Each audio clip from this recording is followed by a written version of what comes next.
আসসালামু আলাইকুম everyone. So আমাদের ভয়েস এবং স্ক্রিন শেয়ার আশা করি সবার কাছে ক্লিয়ার আছে। কোন সাবজেক্টটা নিয়ে আমরা ফার্স্টে স্টার্ট করব? রেকর্ডার অন হয়ে গিয়েছে, so please don't waste time. Which subject should we begin with? East India Bill, তারপর হচ্ছে spectators club, life of Abraham Cowley, or Francis Bacon? The life Sir, of East Holy, India Bill.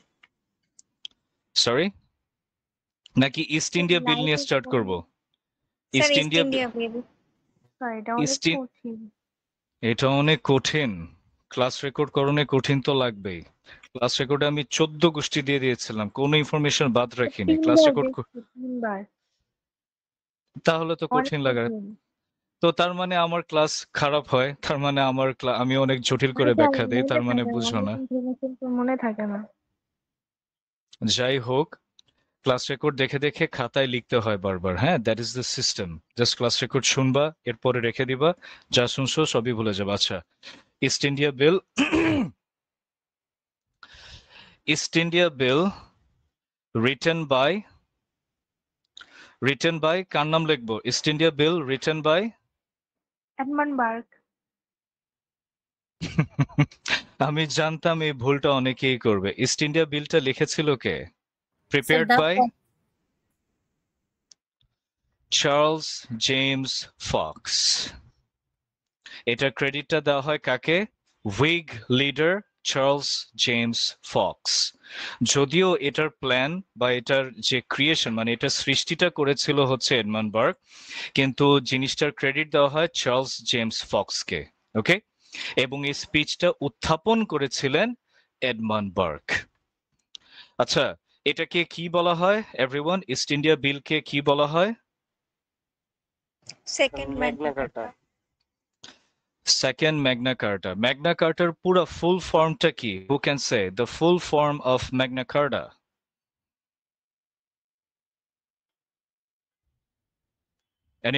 Anyone?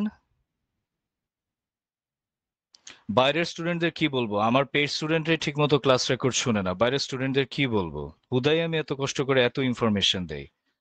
Magna Carta libertatum, it's a Latin word. এটার মানেটা কি? Magna Carta libertatum, anyone? স্বাধীনতার দলিল, the document of liberty. আচ্ছা, এটা তো second Magna Carta. First Magna Carta কবে হয়েছিল? when was the first magna carta recorded? The 1215.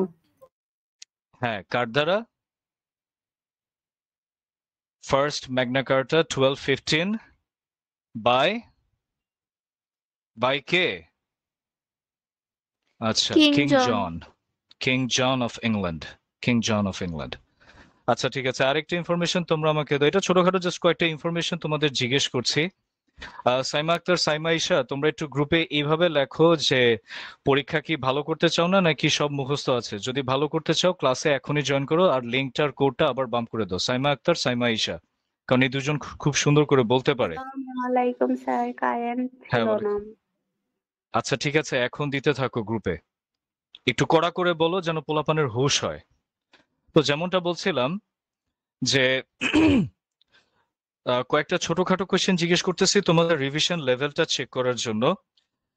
এমন একটা ব্যক্তি আছে যার কাছ থেকে পার্সোনালি এডমন্ড বার্গ এই যে ওয়ারেন হেস্টিংস সম্বন্ধে অনেক তথ্য বা তার যে কুকর্মগুলো ছিল এগুলো উদ্ধার করেছিলেন। ওই ব্যক্তিটার নাম কি? What's the name of that person from whom Warren Hastings collected all the evidence of the ill deeds of Warren Hastings? Sir, Sir Philip. Philip Francis. Exactly, Philip Francis. Very good. আচ্ছা, এখন তোমরা আমাকে বলো তো Rohilla war কবে হয়েছিল? The war of Rohilla অথবা Rohilla war? 1774. Exactly, April 1774। আচ্ছা, রোহিলা খন্ড এবং এই রোহিলা গোষ্ঠী, দ্য কমিউনিটি অফ রোহিলা, এদের লিডার কে ছিল? Who was the leader? Faizullah Khan. Sir Hafiz Rahmat Khan নাকি? এক্স্যাক্টলি, নাকি আবার বলো কেন? হাফিজ রহমত খান। আচ্ছা, এই রোহিলা খান বা এই যে রোহিলা ওয়ার বা এটা সম্বন্ধে কি সবার কাছে ইনফরমেশন আছে? এভরিওয়ান, সবাই জানো ডিটেল? না। না স্যার। ওকে, ওকে ফাইন, লিখে নাও তাড়াতাড়ি, সবাই খাতায় লিখে নাও। দ্য রোহিলাস, আমি এটা সংক্ষেপে লিখতেছি, আমি কিন্তু পুরো অ্যান্সার লিখে দিচ্ছি না, মানে জাস্ট মেইন কথাটুকু লিখছি। The Rohillas war people who actually originated from the Pashtun, মানে ওই যে আমরা বলি না পশতু, ওই যে পশতু ভাষা, from the Pashtun origin or group in Afghanistan. Full stop. They migrated to the North India, which is now known as Uttar Pradesh. Uttar Pradesh. And the place where they lived is called Rohila Khand, which means the land of Rohilas.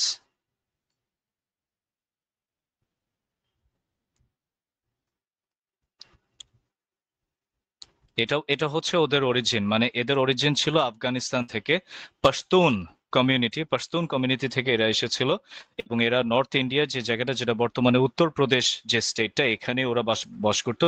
আর ওরা যে জায়গাটা বাস করতো ওই জায়গাটার নাম ছিল Rohilkhand. Rohilkhand means the land of Rohillas. আচ্ছা, তারপর হচ্ছে in 1774 the nawab of Oudh, এই জায়গাটার নাম খুবই ভালো করে মনে রাখবে, the nawab of Oudh Sujauddaulah wanted to occupy Rohila Khand, and for that reason he took the assistance of the East India Company troops. Troop মানে কি? Army. He took the assistance of the East India Company troops, and this combined force defeated the Rohilla army,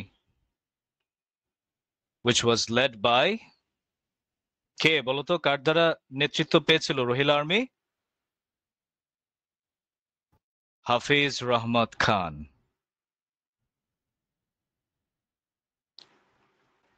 ওকে, তো এই হচ্ছে মোটামুটি রোহিলাদের সম্বন্ধে একটা ছোট্ট একটা ধারণা, যে এরা কোত্থেকে এসে বা এদেরকে কিভাবে ধ্বংস করা হয়েছিল। এবং ওই সময় সুজাউদ্দৌলা, মানে 1774 সালের দিকে এই রোহিলা খানকে সে দখল করতে চেয়েছিল, সে তার সাম্রাজ্য বা সে তার এই যে ক্ষমতা বিস্তার করতে চেয়েছিল। তো এটা করার জন্য সে ইস্ট ইন্ডিয়া কোম্পানির এক সহায়তা চেয়েছিল, এবং এই সহায়তাটাই দিয়েছিল হচ্ছে কে বলতো? আমাদের ওয়ারেন হেস্টিংস সাহেব। এবং এই যে সুজাউদ্দৌলার বাহিনী প্লাস ইস্ট ইন্ডিয়া কোম্পানি, এই দুইটার কম্বাইন্ড ফোর্সের কাছে রোহিলা খান্ড হেরে গিয়েছিল। কিন্তু এই রোহিলা খান্ডের যে আর্মি, এরা তো আফগানিস্তানরা কিন্তু খুব শক্তিশালী হয়, মোটা মোটা রুটি আর ওই যে ভেড়ার আর দুম্বার মাংস খায়, তো এরা শক্তিশালী থাকে। এদেরকে কিন্তু আসলে সুজাউদ্দৌলা একা হারাতে পারতো না, কিন্তু ইস্ট ইন্ডিয়া কোম্পানির ফোর্সের সাথে কম্বিনেশনের কারণে এরা পরে রোহিলা খান্ড দখল করেছে। কিন্তু ইস্ট ইন্ডিয়া কোম্পানি এরা তো শুরু থেকে এরা ছিল বিশ্বাসঘাতক, যে থালায় খায় ওই থালায় ফুটা করে ফেলে, ব্যাপারটা এরকম। তো পরে এই যে সুজাউদ্দৌলার যারা বংশধর ছিল, যেমন এই যে আসাফুদ্দৌলা, এবং এই সুজাউদ্দৌলার বংশের যারা সম্মানিত মহিলারা ছিলেন, ওই যে দ্য বেগমস অফ উদ, এদেরকেই কিন্তু পরে আবার লুটপাট করেছিল ওয়ারেন হেস্টিংস এর এই যে যারা অফিসাররা ছিল। ঠিক আছে, অথচ এই সুজাউদ্দৌলার ঘাড়ে বন্দুক রেখে রোহিলাদেরকে ফার্স্টে বিতাড়িত করলো, পরে সুজাউদ্দৌলার ওখানে ক্ষমতা প্রতিষ্ঠিত হলো, পরে সুজাউদ্দৌলার যারা বংশধর ছিল এবং যারা বেগমরা ছিল ওদেরকেও লুটপাট করেছে এবং আলটিমেটলি পুরাটা ইস্ট ইন্ডিয়া কোম্পানি দখল করে নেয়। That's the history of Rohilkhand mentioned in the text of East India বিল।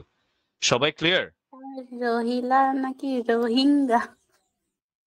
রোহিঙ্গা না, হ্যাঁ হ্যাঁ, এটা মিলা ফেলাও না, তাহলে পরীক্ষার হলে কিন্তু পরে সিরিয়াসলি লেখা দিয়ে আসবো রোহিঙ্গা, পরে পাবা আন্ডা। সব জায়গায় দুষ্টামি করো না। আচ্ছা সবাই ক্লিয়ার এভরিওয়ান?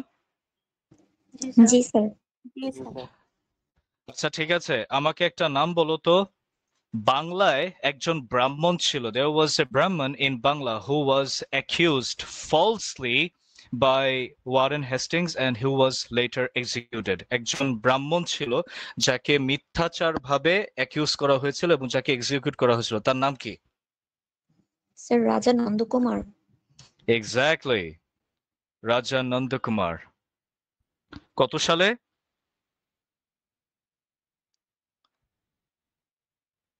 এই রোহিলা যুদ্ধের পরপরই 1775। জি স্যার 75। তোমাদেরকে একটা সিকোয়েন্স দিয়ে দিচ্ছি, এটা মুখস্থ করবা, হ্যাঁ? Warren Hastings governor general of Bengal কত সালে হয়েছিল? স্যার 1772। 1772 সালে সে ফোর্ট উইলিয়ামের গভর্নর হয়েছিল। 1772 ফোর্ট উইলিয়াম গভর্নর, এবং তার ঠিক পরের বছর 1773 গভর্নর জেনারেল। 1773 সালে গভর্নর জেনারেল, 72 সালে জাস্ট বাংলার ওই যে ফোর্ট উইলিয়াম, ঠিক আছে, ফোর্ট উইলিয়াম এই কাউন্সিলটার গভর্নর হয়েছিল জাস্ট 1772 সালে, মানে জাস্ট বাংলার অধিপতি হয়েছিল 1772, আর 1773 সালে গভর্নর জেনারেল হয়েছিল ওই ফোর্ট উইলিয়াম থেকে। ফোর্ট উইলিয়ামের আন্ডারে আরো দুইটা কাউন্সিল বা আরো দুইটা ফোর্ট ছিল, বলতো ওই দুইটার নাম কি?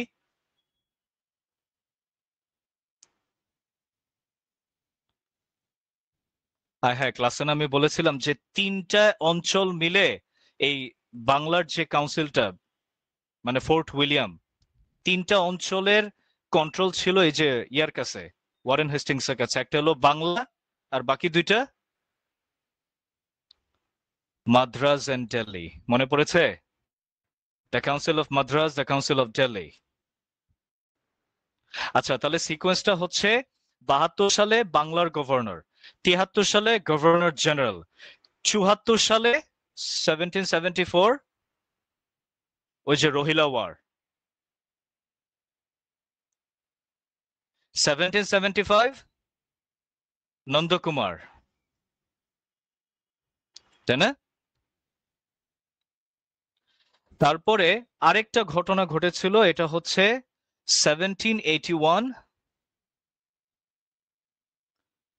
the punishment of চেত Singh. চেত Singh কে কেউ বলতে পারো? Who is Chet Singh? The king of Benares. বেনারসের এই রাজাকেও লুটপাট করেছিল 1781 সালে। এবং এই যে ওদের যে বেগম, এই যে একটু আগে যারা বললাম যে বেগমদের সম্পত্তি এবং বেগমদের মানিজ্যত লুণ্ঠন করেছিল, যেটা তোমাদের ব্রিফ কোয়েশ্চেনে প্লাস শর্ট কোয়েশ্চেনও আছে, the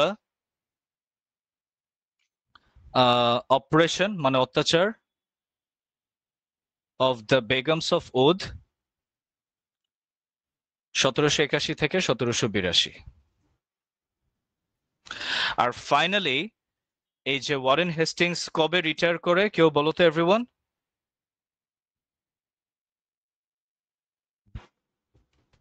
Everyone? When does Warren Hastings retire from the post or from the designation Governor General in Bengal? Sir 1785 সালে। এত কনফিউজ কেন? Yes, resignation in 1785। তাহলে দেখো সিকুয়ালটা খেয়াল করো এভরিওয়ান, সিকুয়ালটা খেয়াল করো। বাংলার গভর্নর 72-এ, 1700, সবই কিন্তু 1700। বাংলার গভর্নর 72-এ, গভর্নর জেনারেল 73-এ, তারপরে যে রোহিলা খণ্ডের যুদ্ধ এটা হলো 74-এ, নন্দকুমারের শাস্তি 75-এ, তারপরে যে বেনারসের ওই যে বেনারস, ওই যে অনেকে বলে না বেনারসি শাড়ি, ওই বেনারস, বেনারস কিন্তু ইন্ডিয়ার একটা রাজ্য। বেনারসের যে রাজা ছিল চেত সিং, এই চেত সিং এর বিরুদ্ধে সে মানে কাইন্ড অফ মানে মিশন মানে কন্টিনিউ করে, মানে ওই যে চেত সিং কে উৎখাত করে, এটা হচ্ছে 1781। আর 1781-82 সালে ওই যে ওই যে সুজাউদ্দৌলা, যাকে একবার মানে তারা হেল্প করেছিল, ওই সুজাউদ্দৌলার বংশকে গোষ্ঠী উদ্ধার করে হতেছে 1781 থেকে 1782। এই ইনসিডেন্ট গুলো কেন বললাম জানো? তোমাদের একটা কোয়েশ্চেন আছে না, how does Warren Hastings critic how does Edmund Burke critic Warren Hastings and his lieutenant? এই একটা কোয়েশ্চেন আছে এভরিওয়ান? জি স্যার। জি স্যার। ওই কোয়েশ্চেনে এই ঘটনাগুলো বর্ণনা করবা পয়েন্ট বাই পয়েন্ট, তাহলেই হয়ে যাবে। ঠিক আছে? জি স্যার। আচ্ছা, তোমরা আরেকটা আমাকে একটা কথা বলো তো, যে যেটা হলো ওয়ারেন হেস্টিংস এর আগে বাংলার গভর্নর বা বাংলাতে কে ছিল?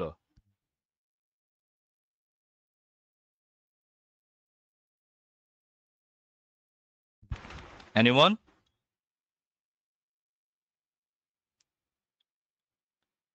Who was the governor? I mean, who was in charge of Bengal before Warren Hastings? মনে পড়ে? কাশিম আরে ব্রিটিশ গভর্নর কে ছিল? Lord Clive. Exactly, Lord Clive.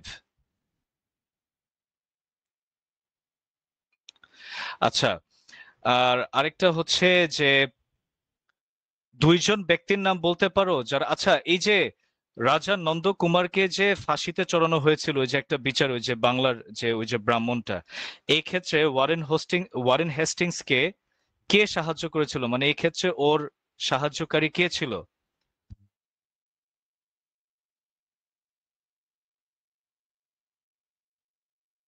Sir এটা জানা নেই। Sir Elijah Impey. ওই যে যে বিচার কাজটা অনুষ্ঠিত হয়েছিল, মানে যে বিচার, মানে যে ট্রায়ালে, মানে যে আদালতে এই যে ইয়াকে শাস্তি দেওয়া হয়েছিল নন্দকুমারকে, ওই আদালতের বিচারক ছিলেন এই যে এই ভদ্রলোক এলিজা এম্পে। আর যার মাধ্যমে ওই যে উধের বেগম প্লাস এই যে বেনারসের যে রাজাকে যে উৎখাত করেছিল, তার নামটা জানো?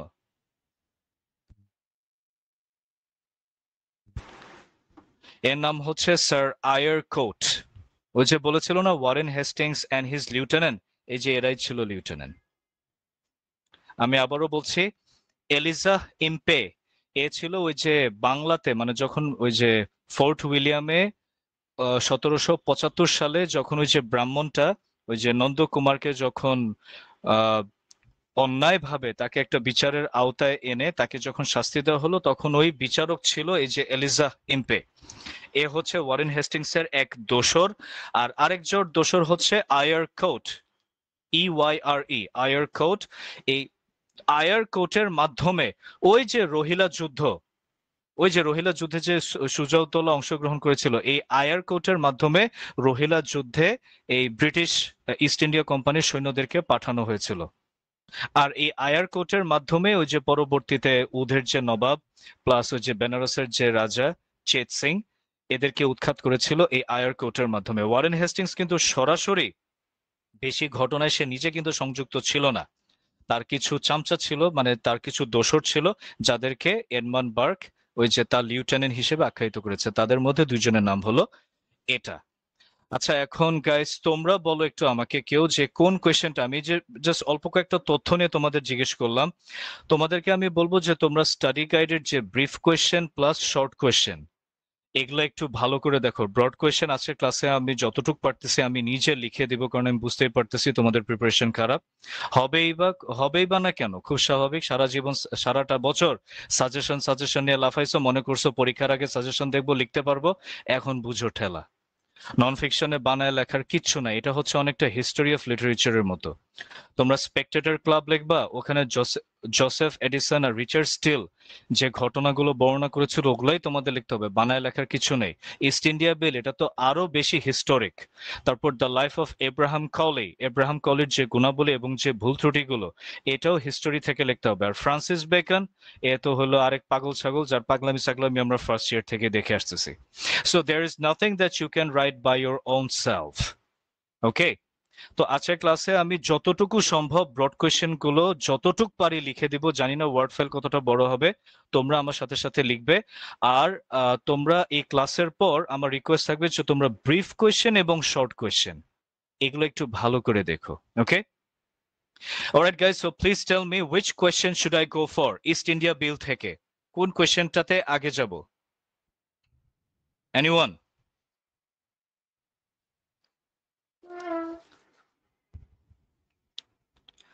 রেকর্ডারের টাইম যাচ্ছে গাইস, তোমাদের আগেই বলেছিলাম মার্ক করে রাখতে সেট সাজেশন থেকে। Suggested question, projectile, sorry, Edmund prose style with a special reference to speech on the East India Bill. তোমরা জাস্ট লিখতে থাকো।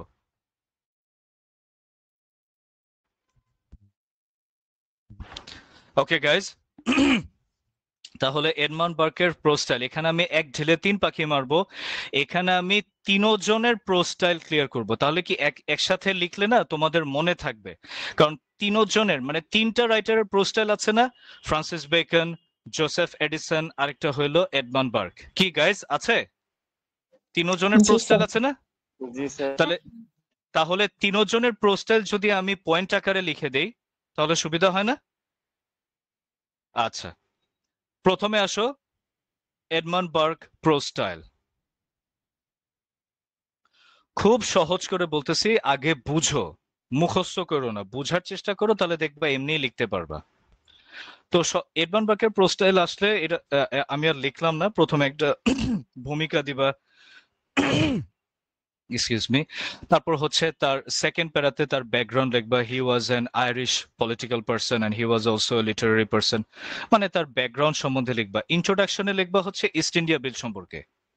সেকেন্ড প্যারাতে লিখবা এডমন্ড বার্কের ব্যাকগ্রাউন্ড সম্পর্কে, এগুলা কিন্তু লিখবা, এগুলাতে পয়েন্ট আসে। থার্ড প্যারা থেকে শুরু করবা এডমন্ড বার্কের প্রো স্টাইল। এডমন্ড বার্কের প্রথম স্টাইল হচ্ছে real investigation and arrangement of evidence. Edmund Burke সে যে লেখালেখিগুলা করতো তোমরা খেয়াল করে দেখো, আগে বাংলায় বুঝো। এডমন্ড বার্ক যে সে ইস্ট ইন্ডিয়া বিলটা লিখেছে তার লেখায় কিন্তু প্রচুর পরিমাণের প্রমাণপত্র এবং ইনভেস্টিগেশনের বাংলা কি, তো তদন্ত, রাইট। তার লেখায় প্রচুর পরিমাণ তদন্ত এবং প্রমাণপত্র ছিল। সে কিন্তু আগামাগা ছাগা মানে জাস্ট মানে নিজের মন গড়া ভাবে যে স্পিচটাকে সাজাইছে তা কিন্তু না। অর্থাৎ আমরা তার লেখার মধ্যে প্রচুর পরিমাণ বাস্তব তদন্ত এবং প্রমাণপত্রের অস্তিত্ব পায়, যেটা তার স্পিচটাকে অনেক বেশি গভীর এবং তাৎপর্যপূর্ণ করে তোলে। এটাকে তাহলে আমরা ইংলিশে কি লিখবো? আমি জাস্ট মেইন কথাগুলো লিখতেছি, তোমরা এটাকে সাজায় লিখবা। Bark's speech was full of real investigations and arrangement of solid evidences which make this speech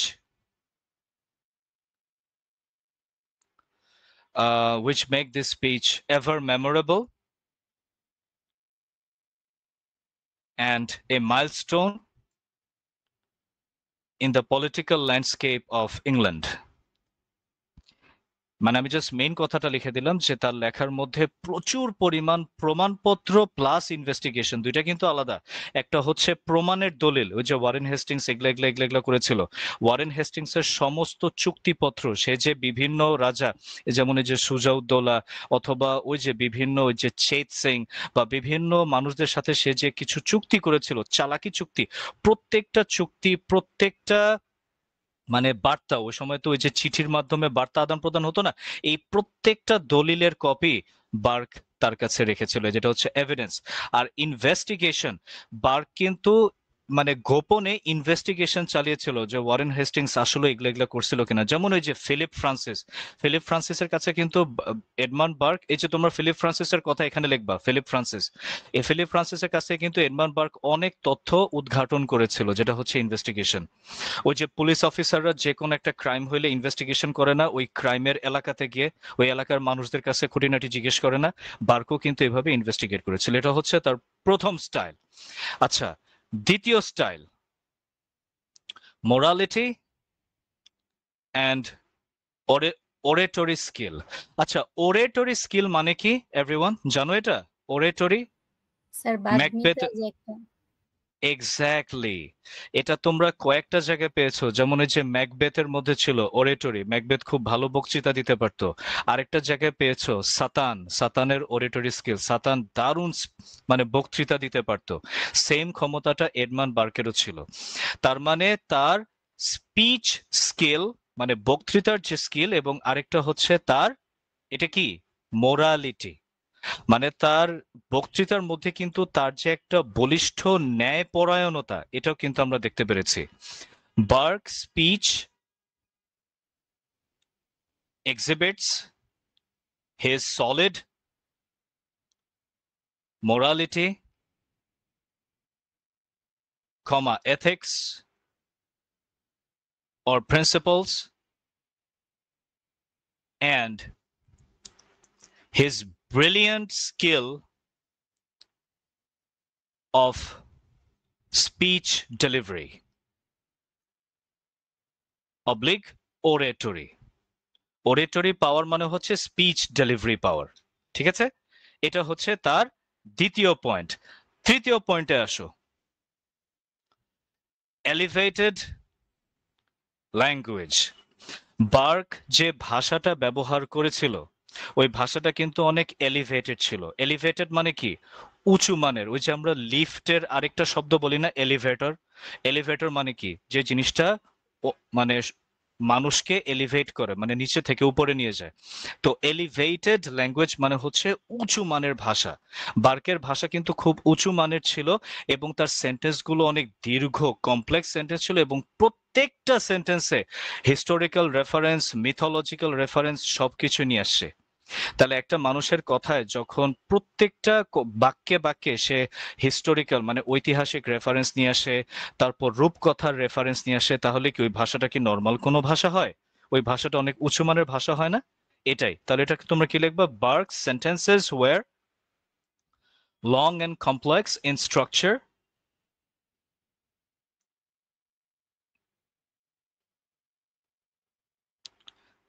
comma, full of Latin words,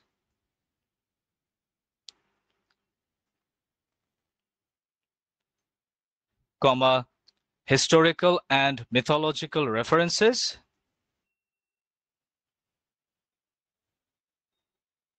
and that's why his language is elevated, অথবা তোমরা লিখতে পারো অবলিক দিয়ে হাইলি কোয়ালিফাইড। তোমরা কি ওর pros স্টাইলটা বুঝতে পারতেছো এভরিওয়ান? মানে বার্কের স্টাইলগুলো কি কি বুঝতে পারছো সবাই? জি স্যার। আচ্ছা, ঠিক আছে। তারপর 4 নম্বরে আসো, emphasis on British constitution. Burke সে যে ওয়ারেন হেস্টিংসকে দোষারোপ করেছে, এটা কিন্তু মানে তার নিজস্ব যে ন্যায়পরায়ণতা বা তার নিজস্ব নীতির উপর ভিত্তি করে সে যে ওয়ারেন হেস্টিংসকে দোষারোপ করেছে, it is not like that. He he impeached, এখানে একটা ওয়ার্ড আছে এমপিচ, মানে দোষী সাব্যস্ত করা। He impeached Warren Hastings on the basis of British constitution. মানে কাটা দিয়েই সে কাটা তুলছে, ব্যাপারটা এরকম। ব্রিটিশ সংবিধানকে তো কেউই লঙ্ঘন করতে পারবে না, না ব্রিটিশ কোর্ট, না ব্রিটিশ পার্লামেন্ট। তো সে কি করেছে, ওই ব্রিটিশ কনস্টিটিউশনের উপর ভিত্তি, মানে এমফাসিস, এমফাসিস মানে কি, গুরুত্ব, ব্রিটিশ কনস্টিটিউশনের উপর ভিত্তি করেই কিন্তু সে তার স্পিচটাকে সাজিয়েছে। সে ওয়ারেন হেস্টিংসের প্রত্যেকটা অপরাধকে আইডেন্টিফাই করেছে with the emphasis of British constitution. সে ওয়ারেন হেস্টিংসের প্রত্যেকটা অপরাধকে অ্যাড্রেস করেছে with the emphasis of British constitution. তাহলে এটাই লিখবা, এডমান্ড বার্গ impeached, impeach মানে কি, দোষী সাব্যস্ত করা, impeached Warren Hastings and his lieutenants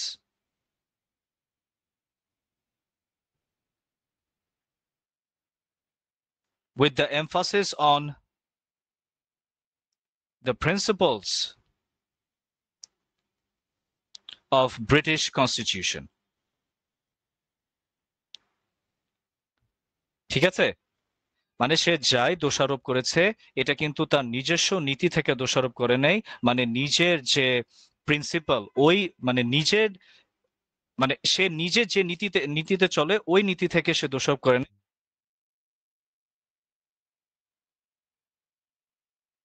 সে দোষারোপ করেছে ব্রিটিশ সংবিধান, মানে ইংল্যান্ডের যে সংবিধানের যে নিয়মগুলো, ইংল্যান্ডের সংবিধানের যে প্রিন্সিপাল গুলো আছে, ওই প্রিন্সিপালের আলোকে সে ওয়ারেন হেস্টিংস এবং তার দোসরদেরকে দোষী সাব্যস্ত করেছে। অর্থাৎ তার স্পিচের মধ্যে, তার লেখনির মধ্যে ব্রিটিশ সংবিধানের আলোকপাত।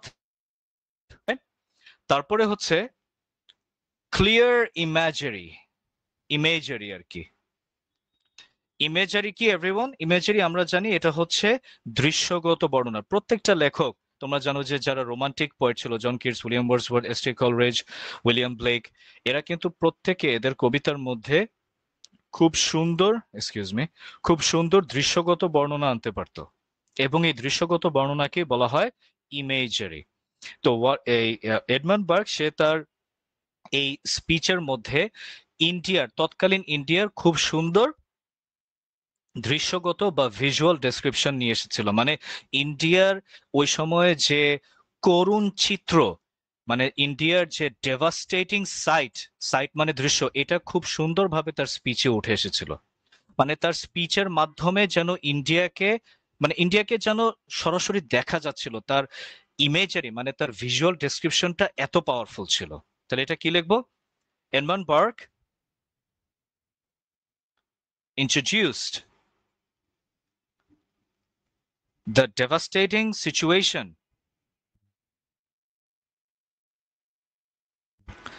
of India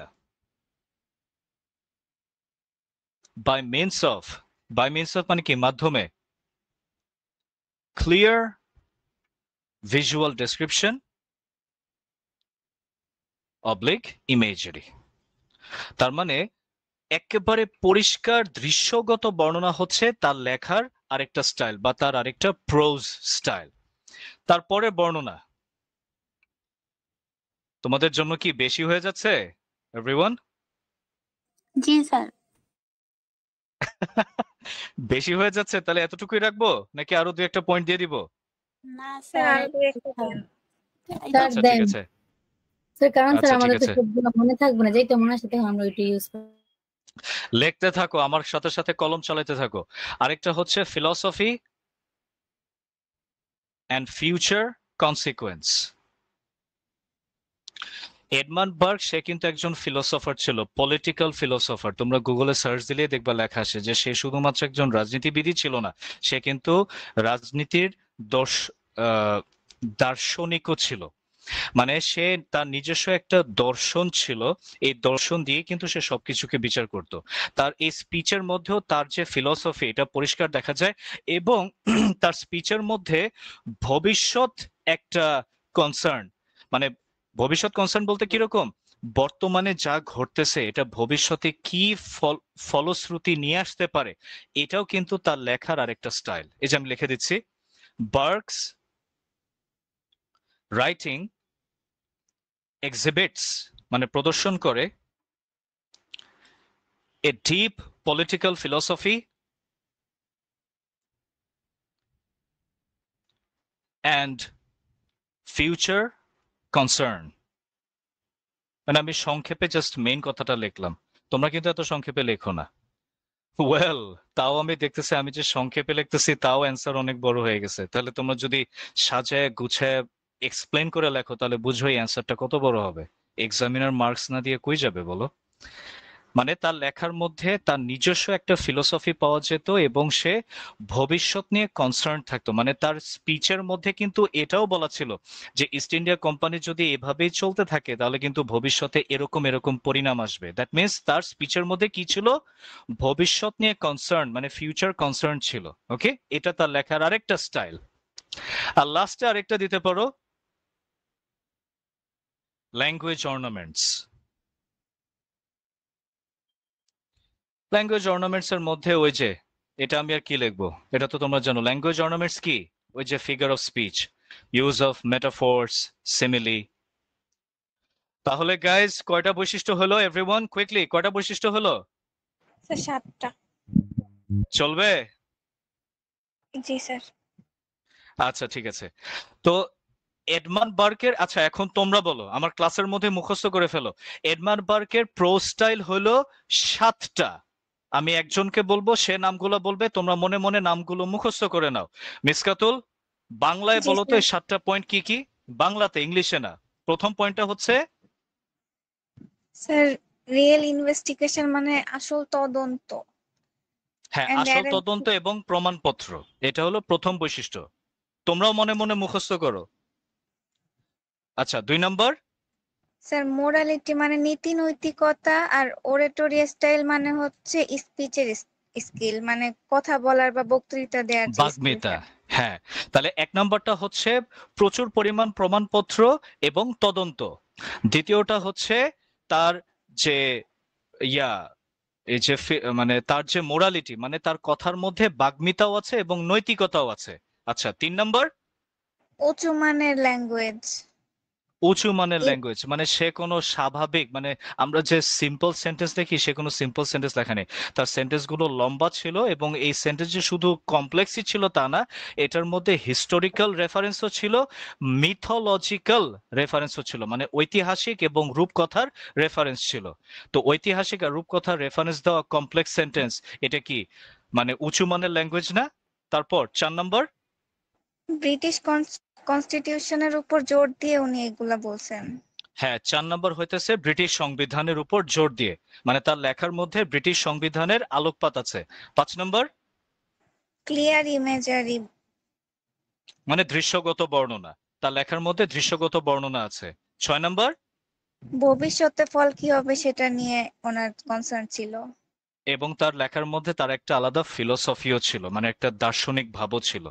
মানে ওই যে অ্যারিস্টটল, প্লেটো, এদের মতো একটা আর একটা নিজস্ব আলাদা দার্শনিক ছিল এবং সে ভবিষ্যৎ কনসার্ন নিয়েও সে মানে লিখেছে। তারপর ল্যাঙ্গুয়েজ অর্নামেন্টস মানে figure of speech. Figure of speech, তার লেখার মধ্যে প্রচুর পরিমাণে ওই যে figure of speech, metaphor, simile, এগুলো সে ব্যবহার করেছে। তাহলে সবার মনে থাকবে ইনশাআল্লাহ। জি স্যার। এই ক্লাস রেকর্ড যারা শুনছো এই মুহূর্তে, মানে আমি ভবিষ্যতের জন্য বলতেছি, যারা ক্লাস রেকর্ড শুনবা বা শুনছো তারা আমার বাংলাতে মাফ করে দিও। আমার বাংলা বলতে গেলে আমি তোতলায় যাই, sometimes stammer in case of speaking Bangla, so please forgive me. I hope you will consider it. আচ্ছা, এখন আসো এডমান্ড বার্গ গেল। এডমান্ড বার্গের সাথে সাথে আমরা আরেকজনের প্রোস্টাইল ডিসকাস করে ফেলি, এডিসন। এডমান্ড বার্গের প্রোস্টাইলের মধ্যে আমরা দেখেছি যে এটা ঐতিহাসিক ঘটনা নিয়ে, মানে ওই যে ওয়ারেন হেস্টিংস কি কি করেছিল, মানে এডমান্ড বার্গের প্রোস্টাইলের মধ্যে রাজনৈতিক আর ঐতিহাসিক জিনিসগুলো বেশি, তাই না? কিন্তু জোসেফ এডিসনের লেখার মধ্যে ভাষার যে এক একটা দিক, এগুলোর বৈশিষ্ট্য বেশি। আমি তোমাদেরকে বুঝাই। এডমান্ড বার্গ যে কাহিনীগুলো বলছে এগুলো তো বেশিরভাগই ঐতিহাসিক, যার মধ্যে সংবিধান ঢোকানো লাগছে, নীতি নৈতিকতা ঢোকানো লাগছে, ঐতিহাসিক রেফারেন্স ঢোকানো লাগছে, তাই না? মানে এডমান্ড বার্গের প্রোস্টাইলের মধ্যে হচ্ছে ঐতিহাসিক রেফারেন্স, পলিটিক্যাল রেফারেন্স, বাস্তবিক প্র্যাকটিক্যাল রেফারেন্স, এগুলো বেশি। মানে এডমান্ড বার্গের প্রোস্টাইলের মধ্যে প্র্যাকটিক্যালিটি বেশি। আর জোসেফ এডিসনের প্রোস্টাইলের মধ্যে না ভাষাগত অলংকারের বৈশিষ্ট্য বেশি। কিরকম? ফার্স্টে তোমরা ইন্ট্রোডাকশন দিবা, তারপর দ্বিতীয় প্যারাতে ওই যে স্পেকটেটরস ক্লাব, এখানে জোসেফ এডিসন আর রিচার্ড স্টিল কিভাবে ইনভলভ হয়েছিল, তারা তৎকালীন ইংল্যান্ডের সোসাইটিকে তুলে ধরেছিল একটা কাল্পনিক ক্লাবের কথা উল্লেখ করে, মানে এই যে হিস্টোরিক্যাল ব্যাকগ্রাউন্ড। আমি সব সময় তোমাদেরকে বলি, আবারও বলতেছি, অ্যান্সারে ডিরেক্ট হিট করবা না, ফার্স্ট ইন্ট্রোডাকশন লিখবা যত পারো, দ্বিতীয় প্যারাতে লিখবা হচ্ছে যে বিষয়টার উপর কোয়েশ্চেন, ওই বিষয়ের ব্যাকগ্রাউন্ড বা ওই বিষয় সম্বন্ধে কিছু তথ্য, তৃতীয় প্যারা থেকে অ্যান্সারে হিট করবা। তৃতীয় প্যারা আসতেছে এই যে এডিসনের প্রো স্টাইল। এডিসনের প্রো স্টাইল কিন্তু আমাদের নোটে খুব সুন্দরভাবে সিরিয়ালি দেওয়া আছে, আমি পয়েন্টগুলো পাশাপাশি লিখতেছি, দেখবা এখনই মুখস্থ হয়ে যাবে। Words, comma sentences, comma paragraphs, ornaments of style, quality of style। কি আমার মাই ডিয়ার পেজ স্টুডেন্টস, এই পয়েন্টগুলো লেখা আছে না নোটে? জি স্যার। জি স্যার। এডিসনের এই প্রো স্টাইলটা মনে রাখা একেবারে সহজ। দেখো, শব্দ, শব্দ থেকে একটু বড় বাক্য, বাক্য থেকে একটু বড় প্যারাগ্রাফ, আর লাস্টের দুইটা একই পয়েন্ট। আমি কিন্তু ইচ্ছা করে আমাদের নোটে পয়েন্টগুলোকে এভাবে লিখছি যেন তোমরা মনে রাখতে পারো। দেখো, এই যে প্রথম তিনটা সিরিয়াল কিন্তু মনে রাখার মতো, ওয়ার্ড, সেন্টেন্স, প্যারাগ্রাফ, এলে কি একই সারিতে বসে না? ওয়ার্ড দিয়ে সেন্টেন্স তৈরি হয়, সেন্টেন্স দিয়ে প্যারাগ্রাফ তৈরি হয়। এগুলা কিন্তু আলাদা এক একটা পয়েন্ট এভরিওয়ান, মানে যে জোসেফ এডিসনের এগুলো হচ্ছে এক একটা প্রোজ স্টাইল, আমি একটু পরে ব্যাখ্যা করতেছি। তো ওয়ার্ড, সেন্টেন্স, প্যারাগ্রাফ, আর লাস্টেরটা হলো ornaments of style, quality of style. আমি ইচ্ছা করে পয়েন্টের নামগুলো এভাবে সাজাইছি যেন এক দেখাতে মুখস্থ হয়ে যায়। এখন আমি ব্যাখ্যা করতেছি এই বৈশিষ্ট্যগুলো দিয়ে কি বোঝাচ্ছে। ওয়ার্ডস, এই এডিসনের প্রো স্টাইল আসলে ফাটায় লিখতে পারবো, একেবারে সহজ। ওয়ার্ডস হচ্ছে সে তার লেখার মধ্যে প্রচুর পরিমাণ ল্যাটিন ওয়ার্ড ইউজ করতো, রাইট? আচ্ছা, সংক্ষেপে বলতেছি। সেন্টেন্স, সে তার লেখার মধ্যে সিম্পল সেন্টেন্স ইউজ করতো। এভরিওয়ান একটু বলো তো, যারা আমার নোট পড়েছো, এই সেন্টেন্সের মধ্যে কি ধরনের সেন্টেন্স ইউজ করতো? স্যার লুজ সেন্টেন্স মানে সিস্টেম অথবা ওই যে পিরিয়ডিক্যাল। পিরিয়ডিক্যাল না, সে লুজ সেন্টেন্স স্ট্রাকচার ইউজ করতো, এটা আমাদের নোটে লেখা আছে, লুজ সেন্টেন্স স্ট্রাকচার। লুজ মানে কি? ঢিলা। তার মানে কি ঢিলা সেন্টেন্স স্ট্রাকচার? না, ইজি সেন্টেন্স স্ট্রাকচার, ওই যে সাবজেক্ট ভার্ব অবজেক্ট, এটাকে বলে লুজ সেন্টেন্স স্ট্রাকচার। সে পেরিওডিক স্ট্রাকচারটা ইউজ করতো না, পেরিওডিক স্ট্রাকচারটা হচ্ছে একটু জটিল স্ট্রাকচার, এটাই আমাদের নোটে লেখা আছে, ঠিক আছে? এবং এটার আমি একটা উদাহরণও দিয়ে দিয়েছি। সরি স্যার দুইটা উল্লেখ আছে এই জন্য বলছি।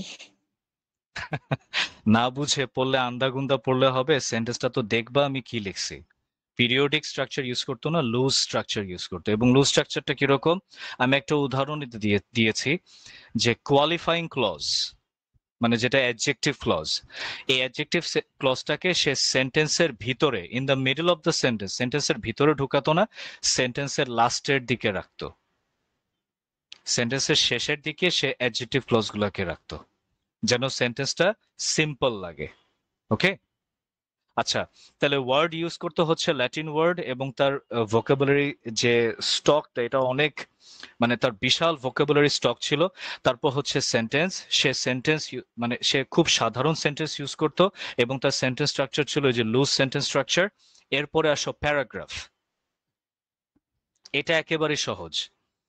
Each paragraph of Addison contained separate themes or subject matter, মানে সে তার লেখার মধ্যে যে আলাদা আলাদা প্যারাগ্রাফ গুলো ব্যবহার করত, প্রত্যেকটা প্যারাগ্রাফের মধ্যে কিন্তু এক একটা বিষয় উল্লেখ থাকতো। মানে এক একটা প্যারাগ্রাফকে, মানে প্রত্যেকটা প্যারাগ্রাফকে আলাদা আলাদা করে আইডেন্টিফাই করা যেত যে এই প্যারাগ্রাফে এই বিষয় নিয়ে কথা বলা আছে, এই প্যারাতে এটা নিয়ে কথা বলা আছে। মানে প্রত্যেকটা প্যারাগ্রাফই একটা থেকে এক একটা আলাদা ছিল, এক একটা প্যারাগ্রাফে এক একটা বিষয়বস্তু উল্লেখ থাকতো, এটা ছিল তার আরেকটা স্টাইল। তারপরে আসো অর্নামেন্ট অফ স্টাইল। এই অর্নামেন্ট অফ স্টাইলের মধ্যেই আমরা ওই যে তার বিখ্যাত মিডল স্টাইল, এটাই হচ্ছে তার ornament of style. Okay, ওপস, I am sorry dear, এটা অর্নামেন্ট না, সরি, এটা হচ্ছে কোয়ালিটি অফ স্টাইলে ছিল, আই এম সরি। অর্নামেন্টস এর মধ্যে ছিল ওই যে ফিগার অফ স্পিচ গুলো, মানে সে যে দারুণ দারুণ সিমিলি আর মেটাফোর গুলো ইউজ করতো। যেরকম একটা উদাহরণ আমি আমার নোটেও দিয়েছি, যে উইগ আর টরিস, এই দুটা পলিটিক্যাল পার্টিকে ব্যাখ্যার জন্য সে খুব সুন্দর দুটো মেটাফোর ব্যবহার করেছে। যেমন উইগ কে আইডেন্টিফাই করেছে এলিফ্যান্টের সাথে, আর টরিস কে আইডেন্টিফাই করেছে রাইনোসরাস মানে গন্ডারের সাথে। মানে সে খুব সুন্দর সুন্দর মেটাফোর আর সিমিলি ব্যবহার করতে পারতো। এটা হচ্ছে অর্নামেন্ট। অর্নামেন্ট দেখলেই তো বোঝা যায় ফিগার অফ স্পিচ। আর এটা হচ্ছে কোয়ালিটি অফ স্টাইল, মানে তার স্টাইলের কোয়ালিটিটা কি ছিল, খুবই সিম্পল ছিল তার স্টাইল। মানে তার স্টাইল একেবারে আহামরি কোনো ছিল না যে কঠিন কঠিন দাঁত ভাঙ্গা ওয়ার্ড ইউজ করতো, আবার তার স্টাইল একেবারে লোয়ার কোয়ালিটির ছিল না যে একেবারে সিম্পল সাদামাটা ওয়ার্ড ইউজ করতো। এই দুইটার মাঝামাঝি, মানে হায়ার কোয়ালিটি আর লোয়ার কোয়ালিটির মাঝামাঝি একটা স্টাইল ইউজ করতো, যেটাকে বলা হয় দ্য মিডল স্টাইল। মানে তার লেখার মধ্যে ঠিক যেরকম মানে সৌন্দর্যও থাকতো, আবার সিম্পলিসিটিও থাকতো। তোমরা কি বুঝতে পেরেছো এই সবগুলো এভরিওয়ান? জি স্যার। সবাই বুঝতে পেরেছো তো নাকি? জি স্যার। জি স্যার, বুঝতে পারছি। আচ্ছা ঠিক আছে, এরপরে তাহলে কি এডমন্ড বার্কের প্রো স্টাইল ক্লিয়ার? জি স্যার। আচ্ছা, এরপরে আমরা চলে যাচ্ছি ফ্রান্সিস বেকন। ফ্রান্সিস বেকনের প্রো স্টাইলের মধ্যে কি কি আছে? ফার্স্ট ইয়ার থেকে পড়ে আসছো তোমরা, কি কি আছে?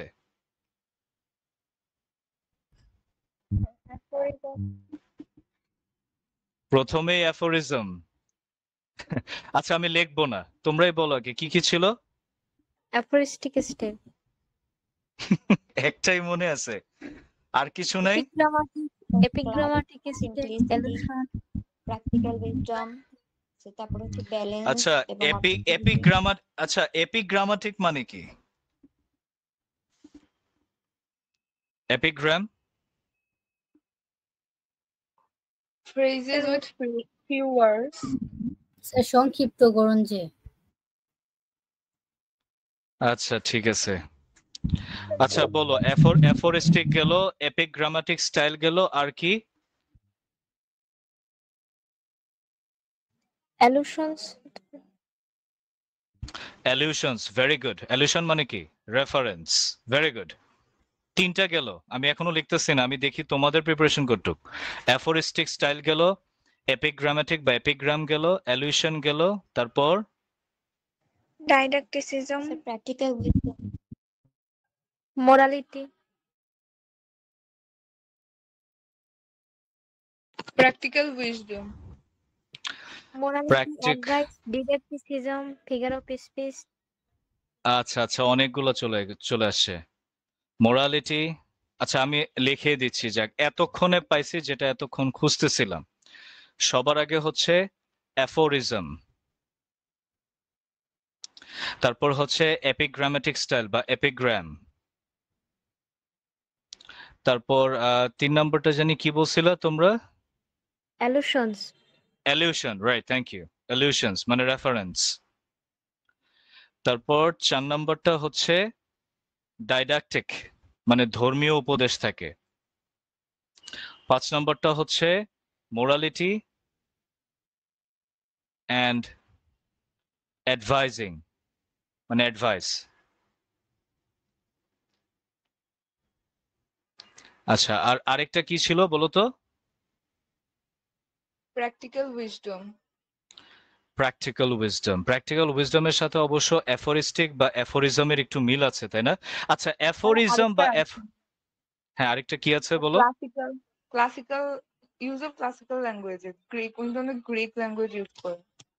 ওটাই তো এই যে অ্যালিউশনের মধ্যে চলে আসবে, রেফারেন্স। অ্যালিউশন মানে কি? রেফারেন্স।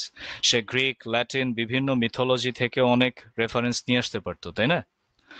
আচ্ছা, অ্যাফোরিজম বা অ্যাফোরিস্টিক স্টাইল এটা কি বলো তো?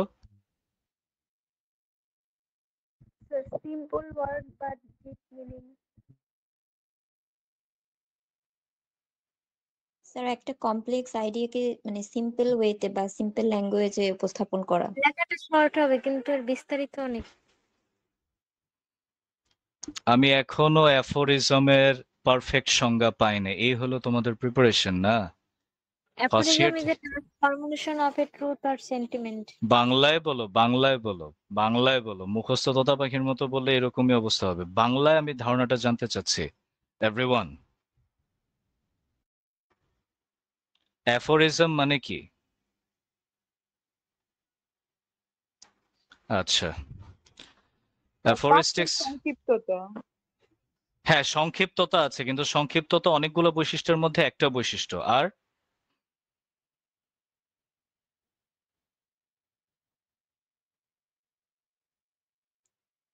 আচ্ছা, আগে বাংলায় বুঝো। অ্যাফোরিস্টিক স্টাইল বা অ্যাফোরিজম হচ্ছে বাস্তবের একটা ঘটনাকে খুব সংক্ষিপ্ত করে তুলে ধরা এবং এটাকে একটা প্রভার্বের স্টাইলে তুলে ধরা, এটাই হচ্ছে অ্যাফোরিজম। মনে পড়েছে? মনে পড়েছে? হ্যাঁ। কি আমি কি ভুল বলছি না ঠিক বলছি এভরিওয়ান? ঠিকই। জি স্যার। আচ্ছা, aphoristic style refers to a writing style that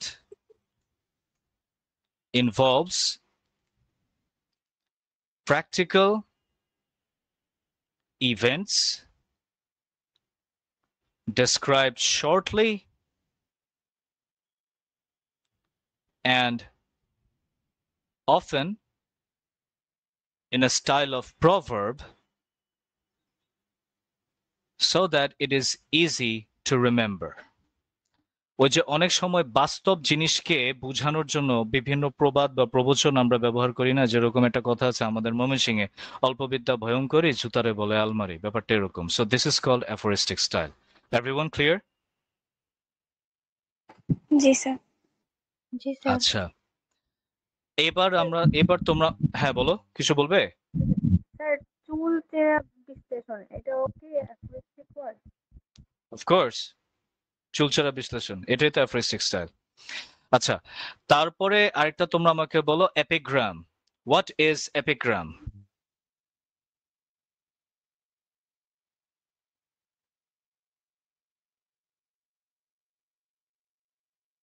everyone, what is epigram? বাংলাতেই বলো, কেউ ইংলিশটা বলা লাগবে না। সংক্ষিপ্ত বচন বা তুচ্ছ মজাদার কোনো একটা অভিব্যক্তি।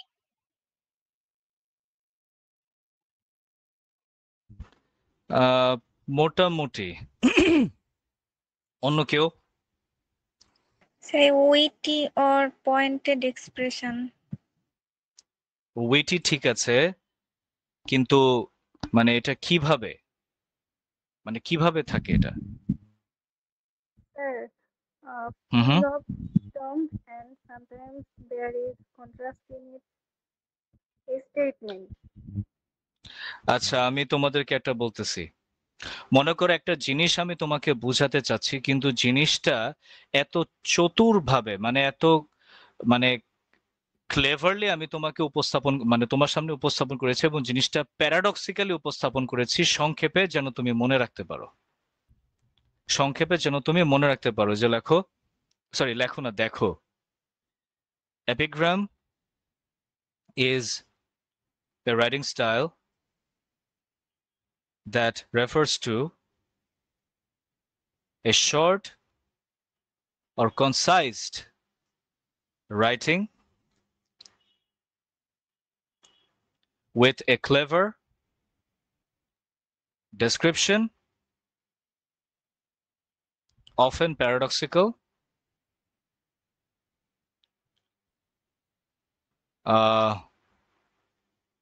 for its long-lasting memorization. মানে একটা জিনিসকে খুব সংক্ষেপে তুলে ধরা এবং একটু চতুরভাবে, একটু প্যারাডক্সিক্যালি তুলে ধরা, কিন্তু সংক্ষেপে, যেন এটা সবার কাছে মনে থাকে। এটাই হচ্ছে এপিগ্রামেটিক স্টাইল বা এপিগ্রাম, রাইট? সবাই কি বুঝতে পেরেছো? জি স্যার। মনে হয় অনেকে বুঝো নাই। আচ্ছা, এক্সকিউজ মি, সরি। তো এখন এটা যে আমি যদি ডিসকাস করতে চাই, তাহলে আরো অনেকগুলো কোয়েশ্চেন পড়ে আছে। প্রথমে হচ্ছে অ্যাফোরিস্টিক স্টাইল, তারপর হচ্ছে এপিগ্রাম, তারপরে হচ্ছে প্র্যাকটিক্যাল ইনভেস্টিগেশন বা প্র্যাকটিক্যাল রেফারেন্স, এটা তো তোমরা জানোই। তারপরে হচ্ছে তার লেখনির মধ্যে আরেকটা স্টাইল ছিল যেটা তোমরা বলো নাই, the use of rich vocabularies. ওই যে ল্যাটিন ওয়ার্ড এবং বিভিন্ন ভাষার ওয়ার্ড সে ইউজ করতো। তারপর অ্যালিউশন মানে রেফারেন্স, ওই যে বিভিন্ন মিথোলজি, বিভিন্ন ঘটনার রেফারেন্স সে তার লেখার মধ্যে নিয়ে আসতো। তারপর হচ্ছে প্র্যাকটিক্যাল ইনভেস্টিগেশন, এটা তো একটু আগে বললাম যে বাস্তব উদাহরণ দিয়ে সে বুঝাতো। তার লেখার মধ্যে কিন্তু ইমোশন থাকতো না, একেবারে প্র্যাকটিক্যাল ঘটনা দিয়ে সে বুঝাতো। আর আরো কয়েকটা বৈশিষ্ট্য হচ্ছে তার লেখার মধ্যে ধর্মীয় উপদেশ থাকতো, মানে রিলিজিয়ন থেকে সে রেফারেন্স নিয়ে আসতো, এবং তার লেখার মধ্যে মোরালিটি থাকতো, নীতি নৈতিকতা থাকতো, এবং তার লেখার মধ্যে অ্যাডভাইস উপদেশে ভরা থাকতো। তাহলে এই হচ্ছে ফ্রান্সিস বেকনের প্রোজ স্টাইল বা রাইটিং স্টাইল। তাহলে তোমরা একটু ভালো করে দেখো, ফ্রান্সিস বেকন, জোসেফ এডিসন এবং ব্যাক টু এডমন্ড বার্গ, তিনজনের প্রোজ স্টাইল তোমরা কি ক্লিয়ার? তিনজনের প্রোজ স্টাইল আমি একসাথে দিয়ে দিলাম। এভরিওয়ান? জি স্যার। জি স্যার, ক্লিয়ার। আচ্ছা, এখন তাহলে আমরা কিন্তু এই পর্যন্ত কয়েকটা কোয়েশ্চেন ডিসকাস করেছি। ক্লাসের প্রথমে ডিসকাস করেছিলাম, আমি আবারও স্ক্রল করে দেখাচ্ছি, ওই যে how did Edmund Burke impeach, অথবা how did Edmund Burke brought the allegations against Warren Hastings and his lieutenant, মানে ওয়ারেন হেস্টিং এবং তার দোসরদের বিরুদ্ধে এডমন্ড বার্গ কি কি অপরাধ বা কি কি ক্রাইম বা কি কি কি বলে দোষী সাব্যস্ততার কারণ সে নিয়ে এসেছিলেন। ওই যে ঘটনাগুলো যেটা আমি সালের মাধ্যমে উল্লেখ করে তোমাদের বলেছিলাম, ওই যে 73 সালে, ওই যে সরি 74 সাল, 75 সাল, 81 সাল আর 81-82 সাল, ওই যে ঘটনাগুলো। তারপরে আমরা ডিসকাস করলাম হচ্ছে এই যে তিনজন রাইটারের প্রো স্টাইল। আচ্ছা, এখন কোন কোয়েশ্চেনটা ডিসকাস করবো যেটা করলে তোমাদের জন্য ভালো হয়? ইস্ট ইন্ডিয়া বিল থেকে এভরিওয়ান? স্যার ওই যে Burke's view on India as a rebelled in, sir ওই কোশ্চেনটা যদি একটু করতেন। বার্গস ভিউ অন ইন্ডিয়া, এখানে তোমরা জাস্ট ইন্ডিয়ার যে হিস্টোরিটা আছে না ইস্ট ইন্ডিয়া কোম্পানির শাসনকালে, জাস্ট ওই হিস্টোরিটা লিখে দিবা, এটাই হচ্ছে বার্গের ভিউ। দ্যাটস অল, শেষ। মানে ইন্ডিয়া যে কত দিক থেকে, কত ভাবে, কত উপায়ে অন্যায় অত্যাচারের সম্মুখীন হয়েছিল, ওই বর্ণনাগুলোই হচ্ছে বার্গের ভিউ। মানে বার্গ এটা বলতেছিল, ওই যে একটা কোটেশন আছে আমার পুরোপুরি এখনো মুখস্থ নাই, যে ইন্ডিয়ার রক্তক্ষরণ হচ্ছে, মানে যেটা সে একটা উপমা দিয়ে বুঝাতেছে যে ইন্ডিয়ার রক্তক্ষরণ হচ্ছে, ইন্ডিয়ার মানুষ দরিদ্র থেকে দরিদ্রতর হইতেছে, তারা দিন দিন অধপতনের একদম নিম্নতর স্তরে চলে যাচ্ছে, কারণ ইস্ট ইন্ডিয়া কোম্পানি তাদের প্রত্যেকটা অধিকার, রাজনৈতিক, সামাজিক, অর্থনৈতিক প্রত্যেকটা অধিকার তাদের কাছ থেকে কেড়ে নিতেছে। তাদের যে স্বাধীন জীবনযাপন ছিল, তাদের যে ঐশ্বর্যময় একটা মানে প্রাক্তন, তাদের যে প্রিভিয়াস যে একটা গর্জিয়াস হিস্টোরি ছিল, সেখান থেকে সরে এসে তারা দিন দিন অধপতনে যেতে যেতে যেতে একদম তলায় চলে গেছে, এবং এই জিনিসটার একটা রিফরমেশন দরকার, এই জিনিসটার একটা সংশোধন দরকার। মানে এই ঘুরে পেঁচে এই কথাগুলো, এটাই হচ্ছে এডমন্ড বার্গের ভিউ। তোমরা লিখতে পারবা না নাকি এটা আমাকে আবার লিখতে হবে? তাহলে পুরো হিস্টোরি লিখতে হবে আমার এখন। স্যার পারবো। লিখবো আমি? স্যার পারবো। এখানে তোমরা, আমি বলে দিচ্ছি, প্রথমে ইন্ট্রোডাকশন হিসেবে লিখবে ইস্ট ইন্ডিয়া বিলের বর্ণনা। কোনটা, কোন কোয়েশ্চেনটা? এই যে Edmund Burke's view on East India, sorry East India না, ইন্ডিয়া, ইন্ডিয়া সম্বন্ধে এডমন্ড বার্গের কি ভিউ, মানে কি মন্তব্য ছিল বা তার কি মতামত ছিল।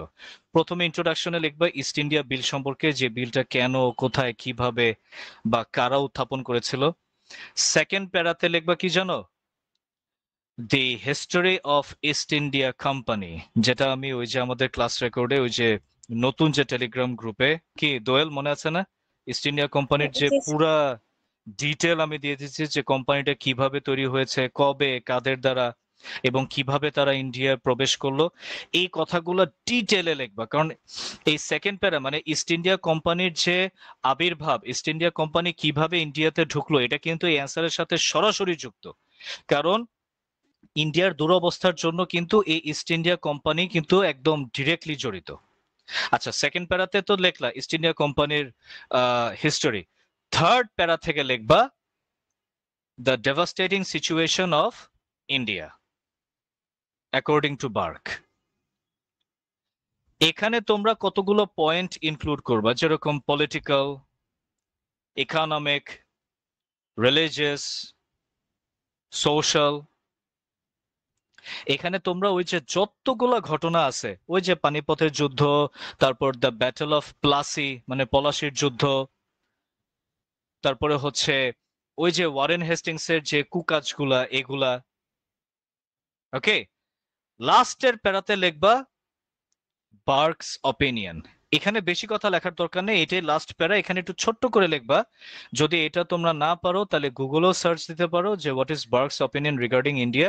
ওই যে ওই কথাগুলো যে ইন্ডিয়া ইজ ব্লিডিং, এটা কিন্তু বার্কের একটা কথা ছিল। ইন্ডিয়া ইজ ব্লিডিং, ইন্ডিয়া রক্তক্ষরণ হচ্ছে।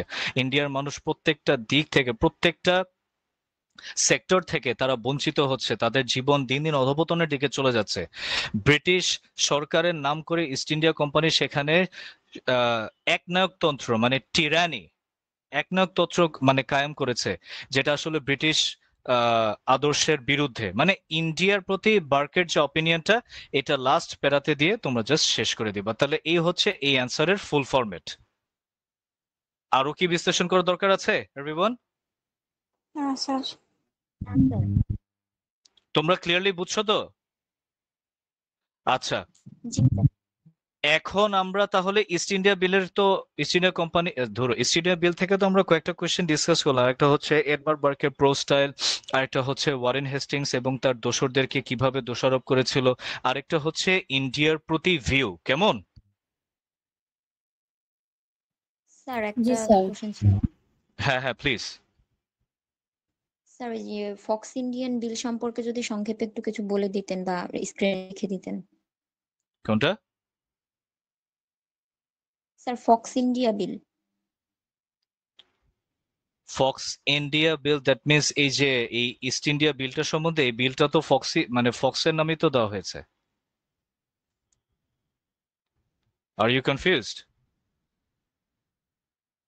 Sir, speech on East India Bill যেটা, আর হচ্ছে ফক্স ইন্ডিয়ান বিল সেম তাহলে?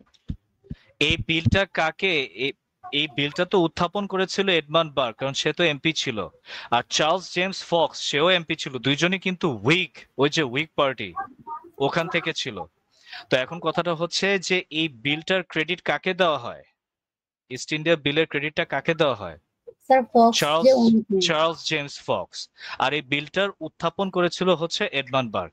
কিন্তু বাস্তব কথা হচ্ছে এই বিলের যে মেইন থিম, মানে বিলটার যে মেইন প্লট, সেটা কিন্তু এডমান্ড বার্কই লিখেছিল। কিন্তু এই বিলটার ক্রেডিট দেওয়া হয় চার্লস জেমস ফক্সকে, যে উনি এই বিলটা তৈরি করেছেন, কিন্তু লিখেছিল কিন্তু এডমান্ড বার্ক। ক্লিয়ার?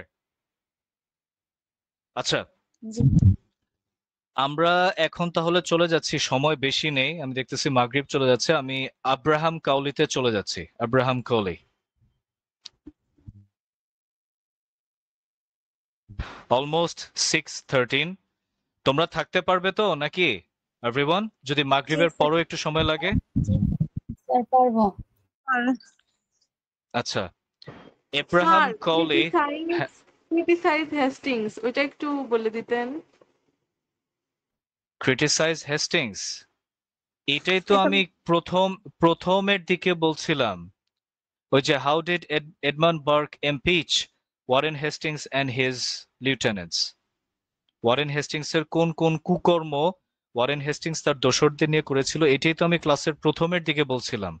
ওই যে নন্দ কুমারের এক্সিকিউশন, তারপর ব্যাটল অফ রোহিলাখান্ড, তারপর হচ্ছে ওই যে বেনারসের যে রাজা চেত সিং, তারপর হচ্ছে ওই যে ওদের যারা বেগম ছিল, ওদের বিরুদ্ধে যে অত্যাচার করেছিল। এছাড়াও তো আরো অনেক অপরাধ সে করেছিল। কোম্পানির যে অ্যাসেট গুলো ছিল, এগুলোকে সে ইলিগালি সেল করেছিল। যেগুলো কোম্পানির, ইস্ট ইন্ডিয়া কোম্পানির নামে ছিল, সেগুলোকে সে অবৈধভাবে বিক্রি করে সে তার নিজের পার্সোনাল অ্যাকাউন্টে টাকা পাঠাতো লন্ডনে। এই কুকীর্তি গুলোই তো হচ্ছে মানে এডমান্ড বার্ক যেভাবে ওয়ারেন হেস্টিংস কে ক্রিটিসাইজ করছে, এগুলোই তো। ক্লিয়ার? জি স্যার, থ্যাংক ইউ। এটা আমি ক্লাসের প্রথমেই বলছিলাম। এব্রাহাম কাউলি, আচ্ছা এব্রাহাম কাউলির যে কয়েকটা কবিতার নাম এটা একটু তোমরা বলো তো কাইন্ডলি। সে কি কি কবিতা লিখেছিল? ট্রি অফ নলেজ, তারপরে রিজন। এব্রাহাম কাউলি। আচ্ছা একটা নাম আমি বলতেছি, পিরামাস এন্ড থিসব। আরেকটা তোমরা বলো, অল্প বয়সে যে লিখেছিল।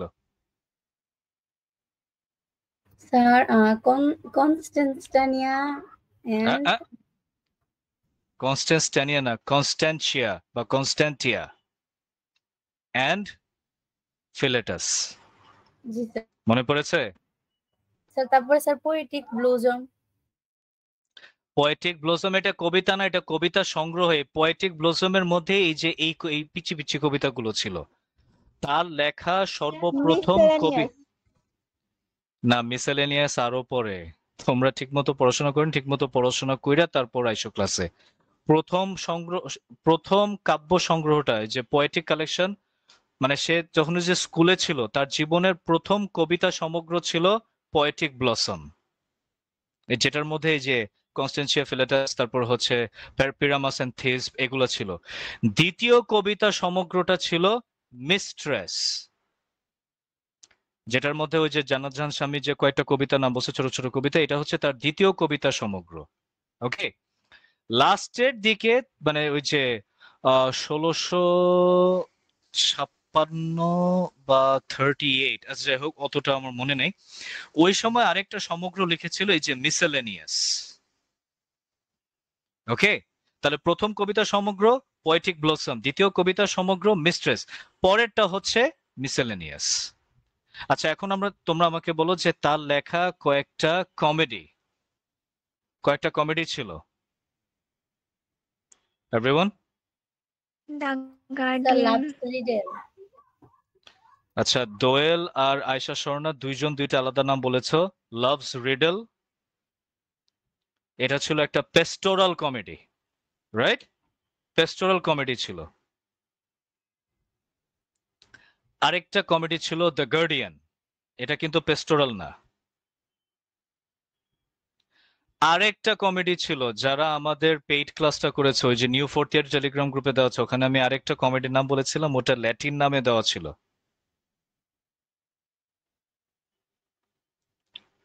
কারো মনে আছে?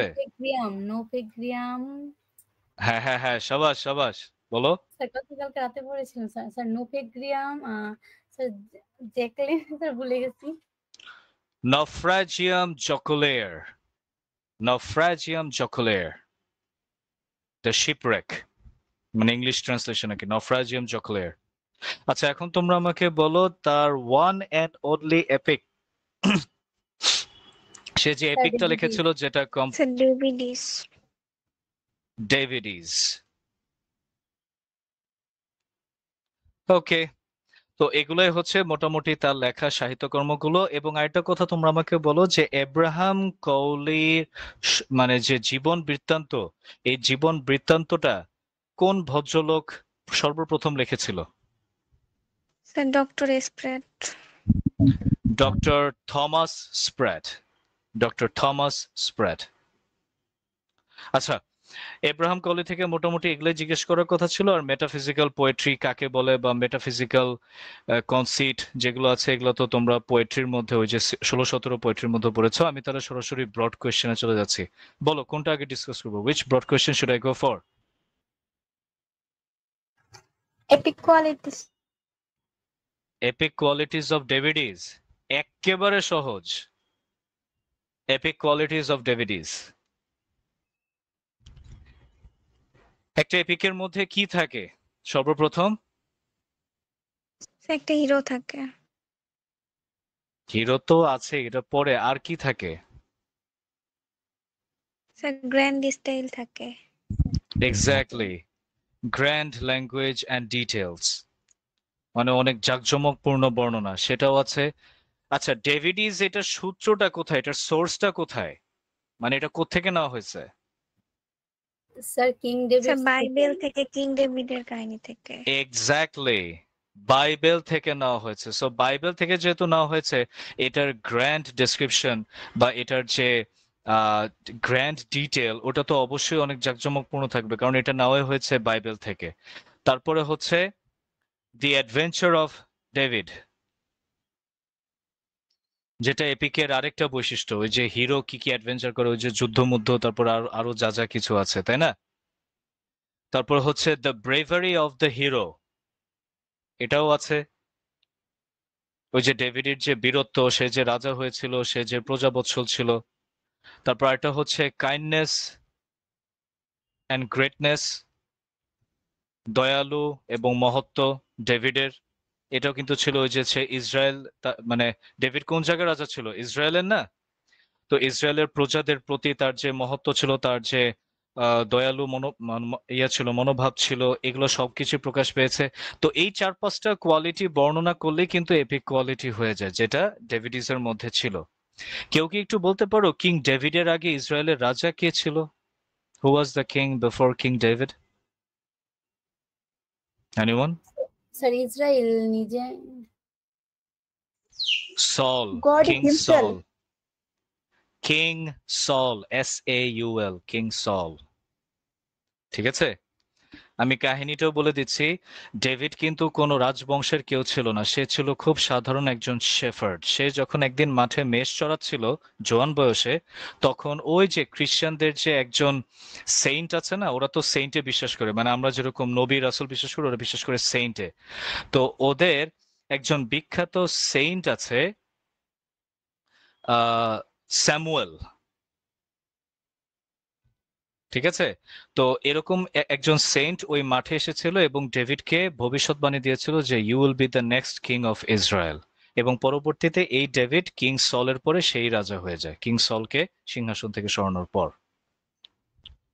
এটা এই ডেভিডের উল্লেখ আছে দ্য বুক অফ স্যামুয়েল, বাইবেলের এই অংশে। আচ্ছা, যাই হোক, এগুলো জাস্ট বাড়তি ইনফরমেশনের জন্য, কিন্তু হুদাই এগুলো আমি বলি, ক্লাস রেকর্ডও কেউ শুনে না, এগুলা কেউ খাতায় লেখারও চেষ্টা করে না, আর আফসোস করে নাম্বার পাইলাম না, খালিদ স্যারের কাছে প্রাইভেট পড়ে কোনো লাভ হলো না। কিন্তু আমি যে এত কিছু, তোমরা দেখো আমি স্ক্রিনটা জাস্ট একটা টানে স্ক্রল করতেছি, এত কিছু লিখে দিলাম, কয়জন এগুলা মনে রাখবে? আর এগুলো তো আরো ডিটেল যখন আমি যে রেগুলার ক্লাসগুলো নিতাম সেখানেও আমি বলেছিলাম। ওকে, হোয়াটএভার। তো ডেভিডিসের মধ্যে যে এপিক কোয়ালিটি গুলো ছিল সবই কিন্তু আমরা মানে একটা এপিকের যা যা কোয়ালিটি থাকে সবই কিন্তু আমরা ডেভিডিসের মধ্যে পেয়েছি। So Davideis is an epic. Next question, Abraham Cowley. Next question. Anyone? Confused? Johnson as a critic and biographer. Critic and biographer. একেবারে সহজ কোয়েশ্চেন। কোয়েশ্চেনটা দেখলে হঠাৎ করে মনে হয় বাবা রে, দাঁত ভাঙ্গা ইংলিশ, ক্রিটিক, বায়োগ্রাফার, কিন্তু জিনিসটা একেবারে সহজ। ক্রিটিক কাকে বলে আমি সংক্ষেপে লিখে দিচ্ছি, কারণ দেখতেছে অলরেডি 6:20 মতো বাজতেছে। ক্রিটিক কাকে বলে? A person who describes both the qualities and the deficiencies. Quality মানে গুণ, ডেফিসিয়েন্সিস মানে ঘাটতি, তাকে তো ক্রিটিক বলে, তাই না? তো স্যামুয়েল জনসন কি তার এই যে বইয়ের মধ্যে, যে লাইফ অফ কাউলির মধ্যে কাউলির ভালো দিক এবং খারাপ দিক সবগুলোই কি তুলে ধরেছে না? ধরেছে কিনা? জি স্যার। তাহলে এই সেন্সে সে হচ্ছে ক্রিটিক।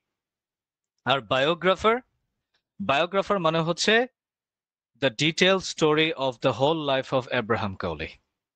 সে যে আব্রাহাম কাউলির যে লিটারারি ওয়ার্ক গুলো এগুলো নিয়ে যে বিশ্লেষণ করেছে তা কিন্তু না, সে কিন্তু আব্রাহাম কাউলির পুরো জীবন চরিত্র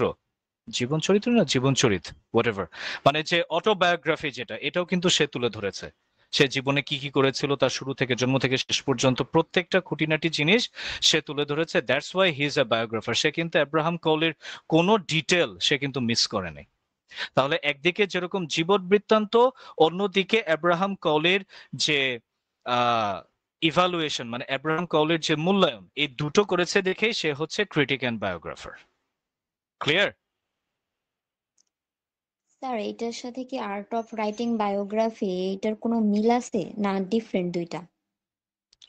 আর্ট অফ রাইটিং বায়োগ্রাফি হচ্ছে একটা মানুষের জীবন চরিত্রকে বা ঘটনাকে তুমি কতটা ডিটেল তুলে ধরতে পারো, that is the art of writing a biography. Thomas Pratt যে ডিটেলস গুলো দিয়েছিল, জনসন কিন্তু ওখান থেকেই লিখেছে। এবং থমাস প্র্যাট আর অ্যাব্রাহাম কাউলি এরা কিন্তু কন্টেম্পোরারি ফ্রেন্ড ছিল, মানে তৎকালীন এরা বন্ধু ছিল। তো স্বাভাবিক অ্যাব্রাহাম কাউলিকে স্বচক্ষে কিন্তু থমাস প্র্যাট দেখেছে। সো থমাস প্র্যাটের বর্ণনার মধ্যে স্বাভাবিক এব্রাহাম কাউলের প্রত্যেকটা বর্ণনা ঢুকবে, এবং থমাস প্র্যাটের বর্ণনা থেকেই কিন্তু স্যামুয়েল জনসন তার ইনফরমেশন গুলো কালেক্ট করেছিল। বুঝতে পেরেছো? মানে একটা মানুষের জীবনের প্রত্যেকটা দিক তুলে ধরা, মানে দিক তুলে ধরা বলতে গেলে এরকম না, তোমরা আর একটু মনোযোগ দিয়ে শোনো। একটা মানুষের জীবনের প্রত্যেকটা দিক তুলে ধরা মানে এরকম না সে অমুক সালে জন্মগ্রহণ করছে, অমুক স্কুলে গেছে, সে এই ডিগ্রি পাশ করছে, সে তার চাকরি জীবনে এই করছে, সে অমুক সালে মারা গেছে। ব্যাপারটা কিন্তু এরকম না। তার কোয়ালিটির সাথে তার ঘটনাগুলোকে ম্যাচ করে বর্ণনাটা দেওয়া। যেমন তার ট্যালেন্টেড কোয়ালিটি এই ছিল কারণ সে তার জীবনে এই কবিতাগুলো লিখেছে। তার চাকরির জীবনে সে কিন্তু অনেকগুলো ডিপ্লোম্যাটিক জব করতো, সে কিন্তু মেসেঞ্জার হিসেবেও কাজ করতো, দূত হিসেবেও কাজ করতো। সো তার যে লয়ালটি, তার যে মানে ডিপ্লোম্যাটিক ট্যালেন্ট, এই কারণে সে এই চাকরিগুলো করেছে। মানে একটা মানুষের গুণগত মানের সাথে মিল রেখে তার জীবনের ঘটনাগুলোকে বর্ণনা করা, that is the art of writing a biography. Clear? বাংলায় বুঝাই দিলাম। জি স্যার। এটাই আর কি। Any more question from Life of Cowley?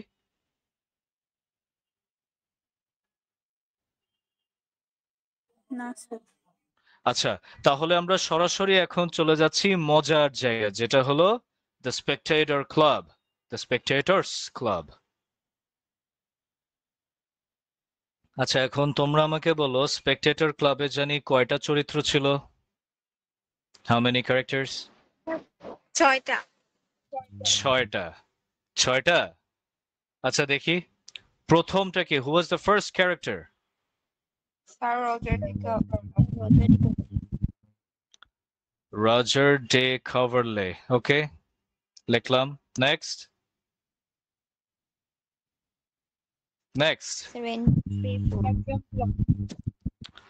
Andrew Freeport. লিখলাম। Next. স্যার তারপর আছে captain sentry. Captain Sentry. Okay. Next. আচ্ছা, আস্তে আস্তে এটা যেহেতু অনলাইন ক্লাস, তোমরা নিজেরাই রেসপন্সিবিলিটি নিয়ে মাইক অন অফ করে কথাবার্তা বলবা। Will Honeycomb. Next.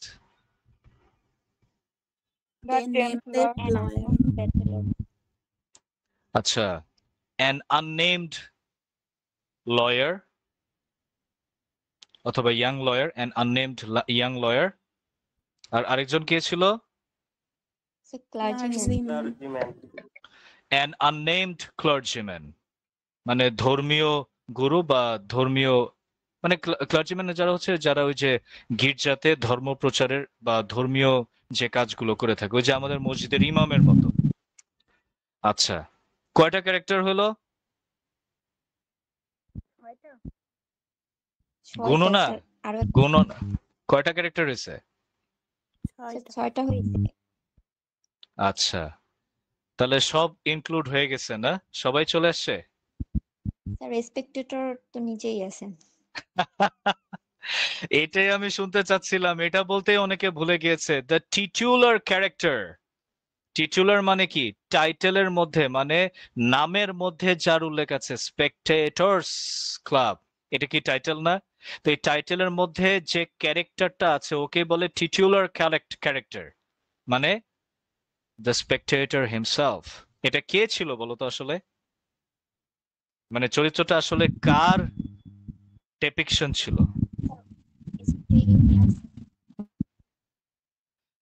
আচ্ছা, ও যে কথা বলছে কথাটা বুঝাই যায় না। এটা ছিল রিচার্ড স্টিল স্বয়ং নিজের পোর্ট্রেয়াল, মানে তার নিজের এটা বর্ণনা ছিল, মানে সে নিজেকে আসলে স্পেকটেটর হিসেবে তুলে ধরেছিল। রাইট?